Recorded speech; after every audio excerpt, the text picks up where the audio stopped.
Welcome back to Tongue of the Serpent, the Widow's Crypt.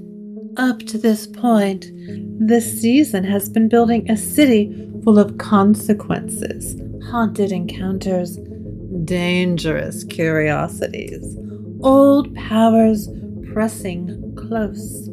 And in New Orleans, where the dead do not simply rest, they become involved. We've moved through private grief, public hauntings, strange weather, hidden doors, and the sense that beneath the beauty of the quarter, something older is keeping score. Tonight's episode turns toward one of the city's oldest truths. Cemeteries are not quiet, and the dead are not passive. Some places do not merely hold history, they enforce it. And sometimes, if you ask the wrong question in the wrong place, the city answers in a voice older than your fear. Cemeteries are not quiet. St. Louis Cemetery No. 1 was a place where the living behaved like tourists and the dead behaved like landlords. The living came with cameras and curiosity and the soft arrogance of people who assumed the world exists for their entertainment. They pointed at names carved in stone and said, "Oh my God," as if astonishment was a form of respect. They left coins and flowers and little notes like apologies, then wandered back into the sunlight, believing they'd done something meaningful. The dead, meanwhile, remained. They kept their keys, they kept their grudges, and they kept their schedules. If they wanted you to feel welcome, you felt welcome. If they didn't, your skin prickled and you suddenly remembered you left the stove on 3 neighborhoods away. At night, the cemetery changed its manners. The air gathered jasmine, damp stone, and the faint mineral ghost of water kept too long in marble. Lantern light felt borrowed there, not owned. It did not so much as dispel the darkness as reason with it, politely, inch by inch. And that's the first thing you learn if you're wise. In New Orleans, graves were not endpoints. They were addresses. People don't simply stop in St. Louis Cemetery No. 1. They resided. They received visitors. They remembered who walked too close, who laughed too loud, who spoke the wrong name with the wrong intention. And if you worked there long enough, the cemetery started to learn your name. The man who keeps the place. Marcus Badeaux made his rounds the way a man makes his prayers, by habit, by necessity, and with a quiet respect for forces he did not wish to annoy. He carried a lantern in one hand and a ring of keys in the other. His boots crunched softly on the gravel paths, and the sound was familiar enough to soothe him. Marcus liked familiar sounds. Those noises meant the world was still arranged in the correct order. He knew every inch of St. Louis Cemetery No. 1, every cacked tomb, every leaning angel, every scrawled sigil left behind by restless tourists who thought drawing symbols on marble was the same thing as magic. He knew which paths flooded after rain and which mausoleums collected shadows like debts. His worldview was practical, with a thin seam of superstition stitched down the inside. He knew better than to advertise that seam, just as he resisted talking to ghosts in public. But he knew which prayers counted, because his mother had taught him, and her mother before her. He followed the rules, You didn't whistle in the cemetery after midnight, and you never made jests about the dead. He knew you didn't step on certain cracks. He knew, if you were smart, to treat the dead the way you treat a neighbor with a temper, politely and from a respectful distance. Marcus had his rituals, a coin left on certain tombs as respect and acknowledgement. He muttered a quick blessing when he passed a crypt that always felt colder than the air around it, and he kept a notebook, a private ledger of things that didn't match the records.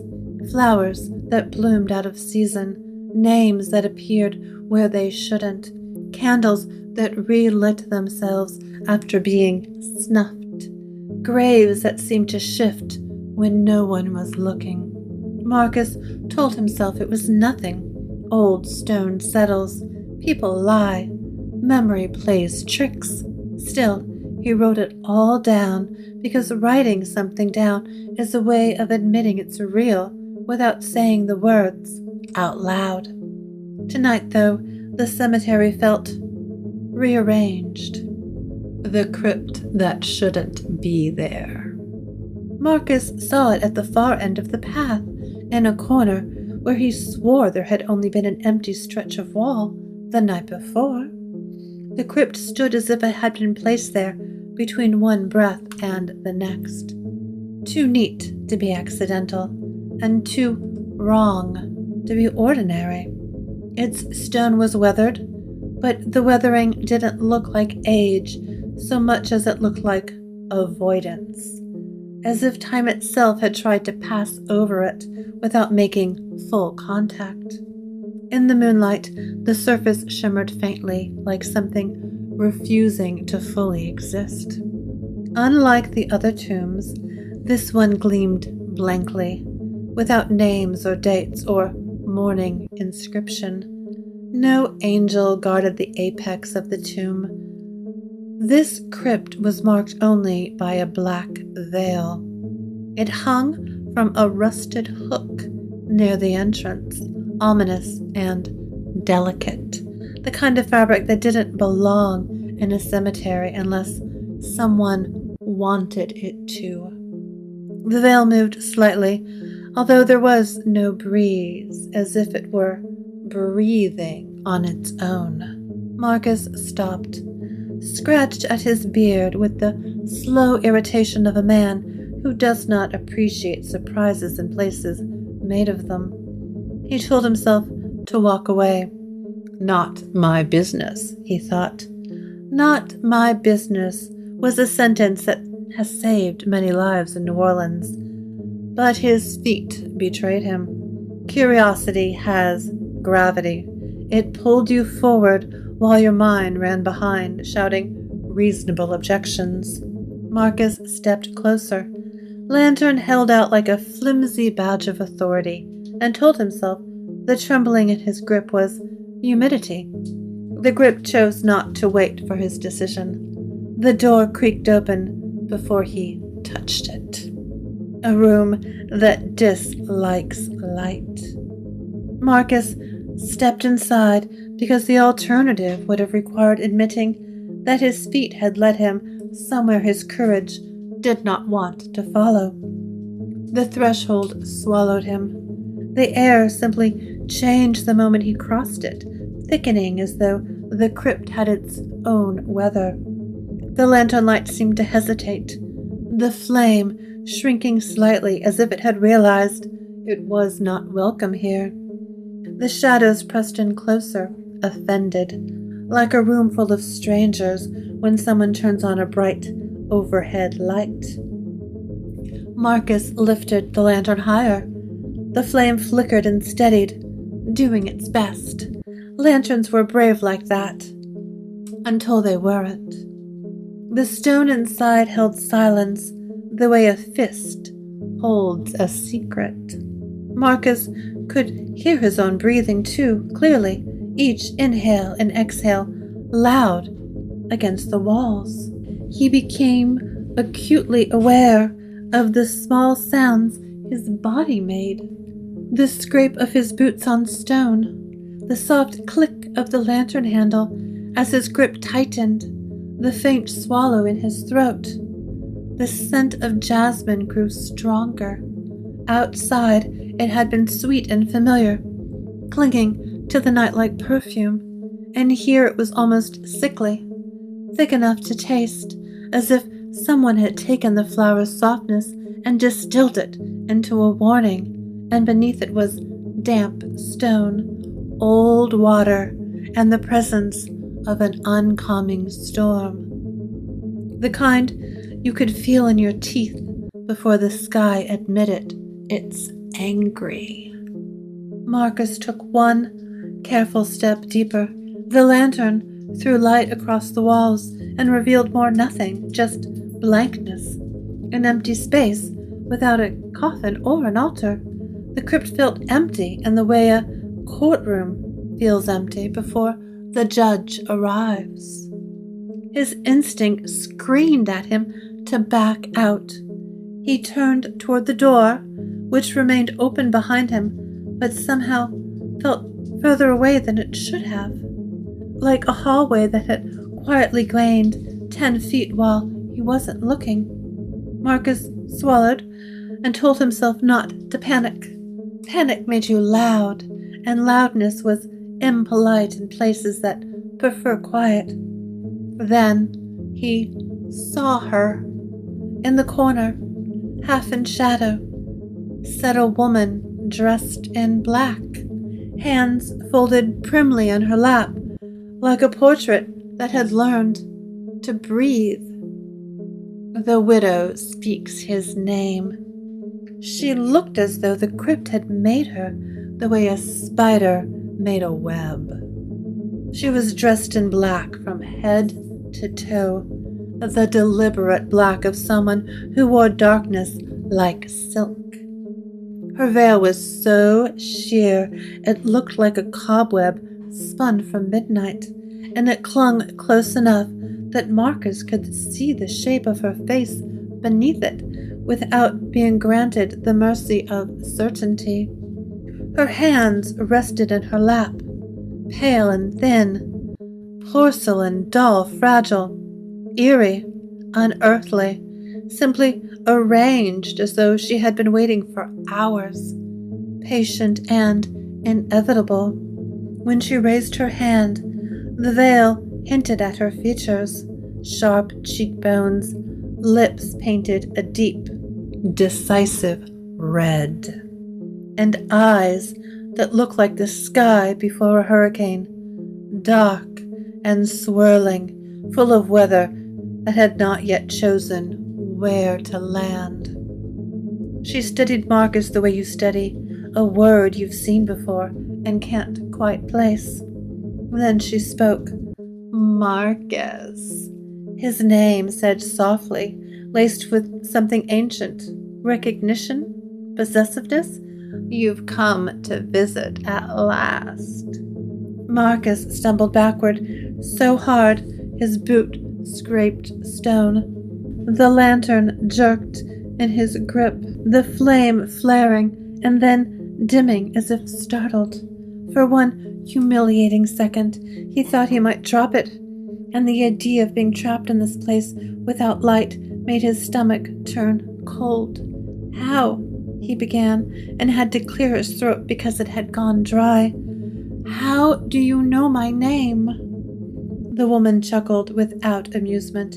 It was the sound of rustling leaves in a wind that hadn't arrived yet, a soft, dry hush that made Marcus think of old paper and old bones.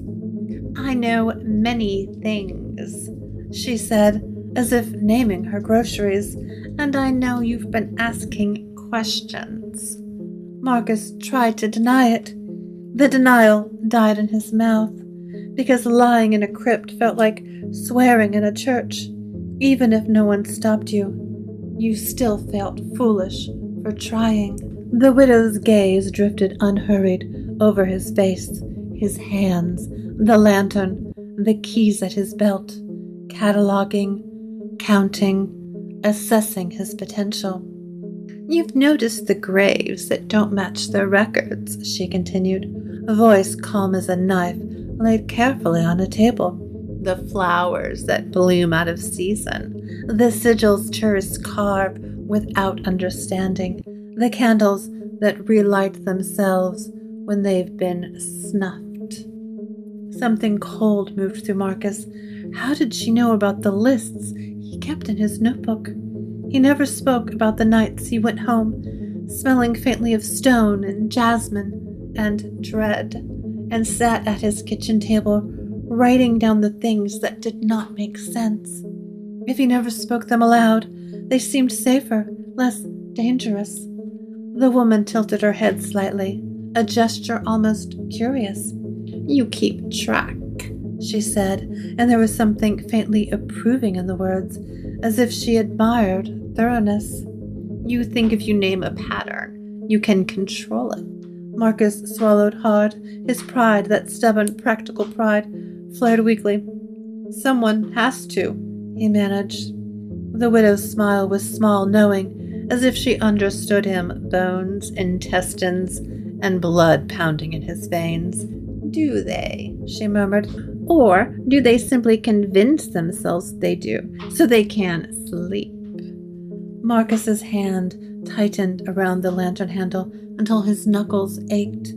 The flame trembled again. The shadows leaned in, delighted by his discomfort. The crypt grew heavier by degrees, subtle at first, with the uncanny feeling of weather gathering indoors, of a storm deciding whether to remain a threat or become a reckoning. The widow leaned forward just slightly, and Marcus realized, with a cold clarity that made his breath catch, that the crypt was no longer a room. It was a liminal threshold, and he was standing on the wrong side of it. The cemeteries bargain. The widow rose from her seat with unnerving grace, as if gravity were a courtesy she accepted rather than a rule she obeyed. The lantern light caught the edge of her veil and slid off it, unable to find anything solid to cling to. "This cemetery," she said, and her voice had the calm weight of a door closing, "is bound." Marcus swallowed. Bound to what?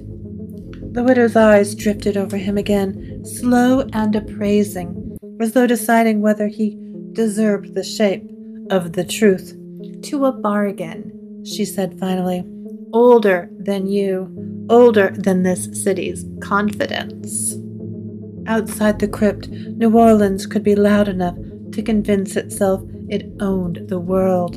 Inside, under stone that held its breath, the widow's words made the city feel suddenly young, merely temporary, existing on borrowed time.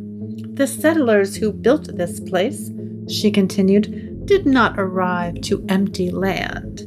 They arrived to fever and flood and hunger, and to the particular kind of darkness that lives in swamps and waits patiently for the careless." Marcus's lantern flame trembled, as if the memory of those things still had teeth. "They made a pact with death itself," the widow said, almost conversationally, "hoping to survive in the inhospitable. They asked for accommodations." The words settled in the crypt like a fine layer of dust. Marcus's mouth went dry. "What kind of accommodations?" The widow's lips curled, the faintest hint of amusement, as though Marcus had asked whether a storm planned to be rude. "Sacrifices," she said. "Certain sacrifices, little concessions, made in the dark by men who believed they were clever enough to outlive consequences." Marcus forced himself to speak. "What sacrifices?" The widow's gaze sharpened, hurricane sky tightening into a colder focus. "That," she said almost gently, "is not for you to know." Marcus bristled, pride flaring weakly. "Why not?" "Not yet." she added, and the softness in her voice made it worse, condescending, like a parent speaking to a child, too close to a cliff's edge. Then she stepped closer, and the jasmine scent thickened until it felt like breathing velvet. "Here is what you can understand," the widow said. "The dead do not rest here as peacefully as they should." Marcus felt the chill crawl up his spine, slow and deliberate. "The city takes from them," she continued, "a little here, a little there. Small thefts that add up to a tradition." His grip tightened on the lantern. He thought of the candles that relit themselves, the names that didn't match the ledgers, the flowers blooming where they had no business blooming. "And one day," the widow said, voice low, certain, "it will take from you. Bargains, Marcus, outlive the people who signed them. That's the point." Marcus stared at her, unable to even swallow around the lump of fear in his throat. He wanted to laugh, to deny it, to insist he was just a man with a job. He had no part in some old, otherworldly accounting. But the system of the crypt slammed down on every excuse that passed through his mind. So he asked the only question that mattered. "Why," and his voice came out hoarse, "are you telling me this?" "The veil as evidence." The widow studied him for a moment, as if weighing his question the way one weighs a coin to see if it's real. "Because the balance is shifting," she said at last. Marcus repeated, "Balance." She nodded slightly. "Someone is meddling with things they shouldn't, and meddling," she added with dry disapproval, "is the favorite hobby of the living." The lantern flame steadied, then flickered again, as if the word meddling had disturbed the air. "Items from my crypt," the widow said, "and others like it have been displaced." Marcus's brow furrowed. "Displaced? How?" The widow's gaze slid toward the doorway, toward the night beyond, toward the place where the veil had hung. "Moved," she said. "Taken. Sold. Handed to people who have no understanding of their weight." Marcus swallowed. He had handled plenty of heavy things in his life, but this sounded like a different kind of heaviness, the kind that lived behind the eyes. The widow lifted one gloved hand and gestured towards the entrance, a small movement that felt like pointing to evidence in a courtroom. "That veil," she said, "for instance." Marcus's stomach tightened. "The one outside?" "It was given to me," she replied, "by an old friend." Her voice sharpened on the word friend with a certain sort of dark satisfaction. Friend in her mouth sounded like a category with consequences. "A collector of curiosities," she continued, "a man with excellent manners and a dangerous habit of sharing what ought not to be shared." Marcus felt the click inside his mind as the pieces slid into place. He had heard whispers, of course. Everyone in New Orleans hears whispers. A little shop that tourists never heard mentioned. Its name spoken only in private whispers. The man behind the counter looked like time had decided to stop bothering him. Objects were sold with instructions that sounded like etiquette and operated like law. "You mean?"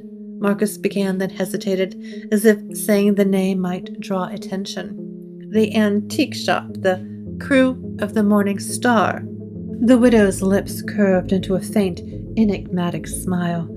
"Ah," she said, "you've heard of him." Marcus's mouth went dry again. "He's involved in this." The widow's eyes darkened, storm clouds drawing in. "He has a habit," she said, "of placing powerful things into careless hands. He calls it commerce. He calls it curiosity. He calls it entertaining." She said the last word as if it tasted unpleasant. "Tell him," the widow continued, voice calm and absolute, "that if he continues, he will answer to me." Marcus took a step back without meaning to. The stone seemed to press closer. The jasmine scent thickened. "And what about me?" he asked, because if this was a system, he wanted to know where his job ended and his funeral began. "What do I do?" The widow's gaze held him steady and unkind in its honesty. "You'll do what you always do, Marcus," she said.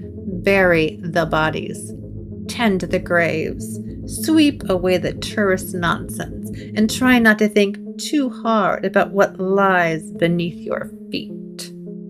She paused, then added, with the dry amusement of a collector to a pinned butterfly, "Thinking is how men get curious. Curiosity is how men get buried early." Marcus's breath caught on the way in, and the lantern flame dipped as if flinching. The widow moved toward him, and for a moment the veil at the doorway rippled, though no wind touched it, as if the fabric were alive and listening. Marcus's heart pounded. He had come in here to do his rounds. He had found a crypt that shouldn't exist, and now the cemetery had introduced him to a woman who spoke like a storm and smiled like an omen, and she was still walking toward him. The vanishing. The widow stopped close enough that Marcus could smell the storm in her, close enough that the jasmine scent became almost unbearable. Her veil shifted as if breathing. "Remember," she said, and her voice was gentle in a way a blade can be gentle when it's placed carefully on a table. "Some bargains can't be broken." Marcus's mouth opened, speechless. His thoughts had begun to pile up behind his teeth like frightened animals. "And some secrets," the widow continued, "should never be unearthed." She said it matter-of-factly, as if it was an unavoidable policy which must be followed. Marcus tightened his grip on the lantern, as if it were a weapon, although it was only a borrowed patch of light, and borrowed things can be reclaimed.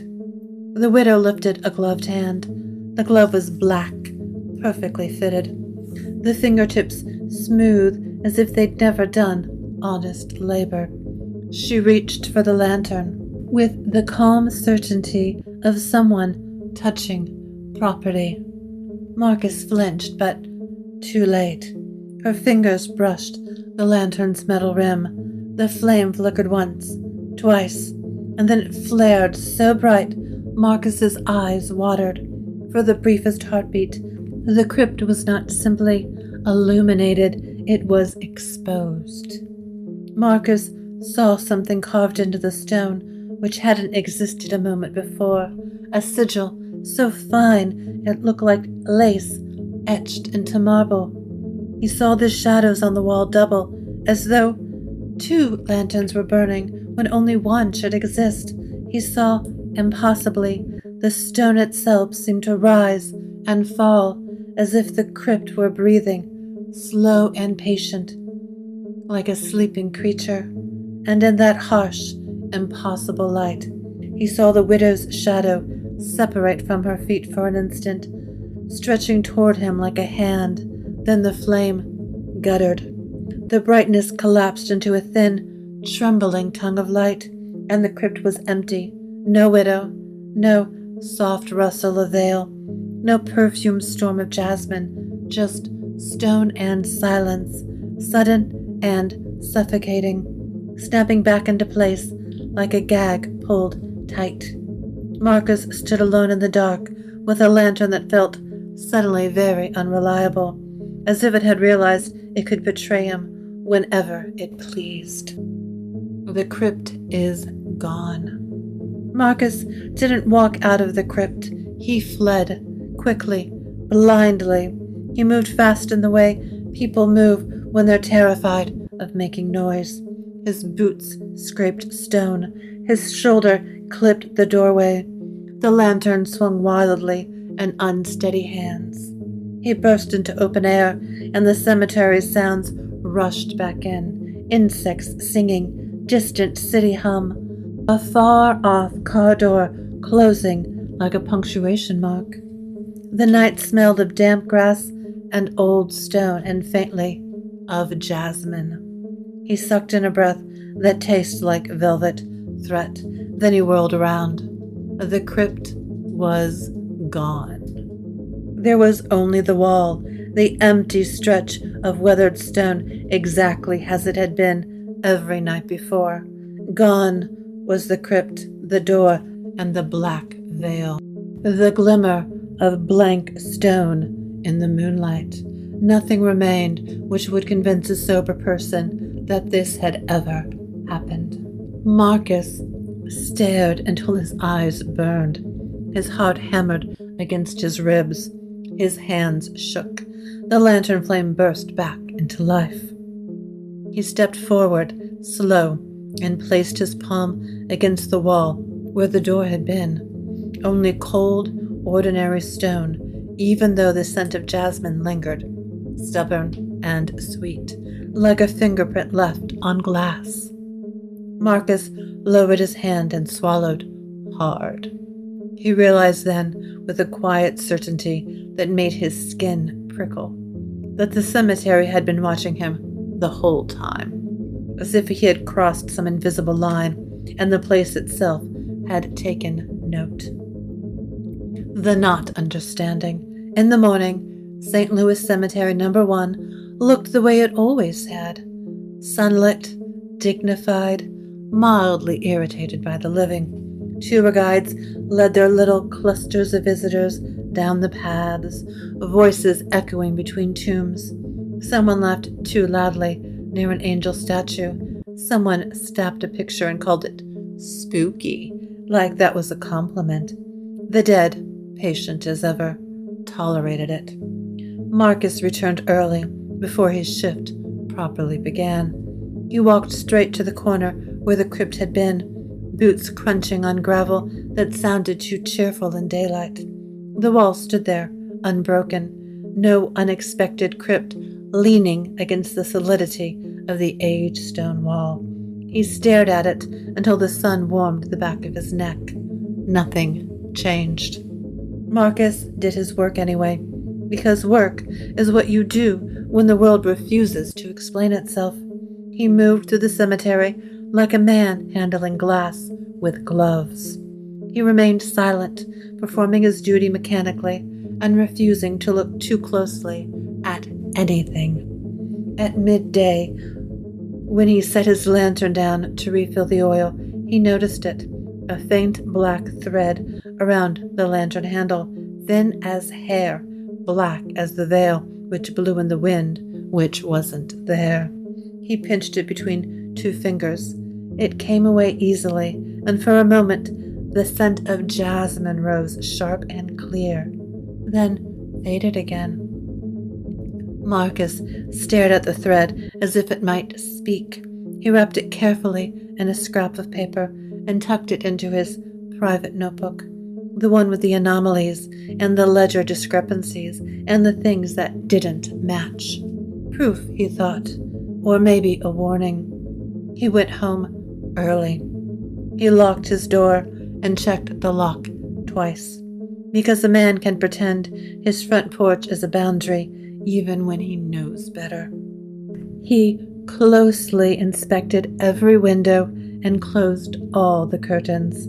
He sat in his kitchen with the lights on and listened to the ordinary noises of the neighborhood as if they were a prayer. Understanding in this city isn't required for consequence.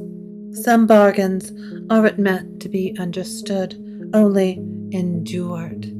And in New Orleans, even the dead have landlords. You've been listening to Tongue of the Serpent. That was The Widow's Crypt, another descent into the older, stranger laws beneath New Orleans, where memory is a kind of architecture, and the dead guard more than their names.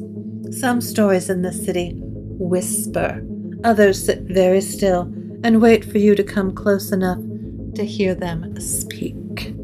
Thank you for listening. Until next time, walk softly, mind the thresholds. In New Orleans, even the graves have rules.